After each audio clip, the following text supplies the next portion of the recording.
அண்ணன் தானம் 51 நபர்களுக்கு வடை பாயசத்தோடு திருவாரூர் மாவட்டம் 365 நாளும் அன்னதானம் வழங்கப்படுகிறது.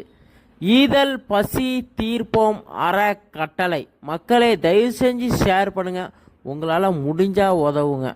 ஆதரவற்ற முதியோர்களுக்கு, பசின்னு உள்ளவங்களுக்கு 4 வருட காலங்களாக அன்னதானம் வழங்கப்படுகிறது. தயவு செஞ்சு உதவுங்க. உங்களால் முடிஞ்சது தயவு செஞ்சு ஷேர் பண்ணுங்கள். இன்னைக்கு யார் வடை பாயசத்தோடு அன்னதானம் வழங்கியிருக்காங்கன்னு பார்ப்போவாங்க.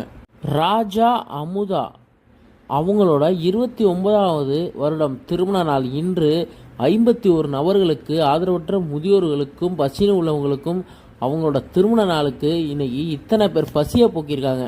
அவங்க 100 ஆண்டு வாழ்கன்னு வாழ்த்துகிறோம். அவங்களோட புள்ள, அவங்களோட பேரன் பேத்தி, அவங்க குடும்பமே நல்லா இருக்கணும்னு மனதார வாழ்த்துவோம். இத்தனை பேர் பசியை போக்கியிருக்காங்க. இதெல்லாம் சாதாரண விஷயமே கிடையாது. அவங்க தலைமுறையே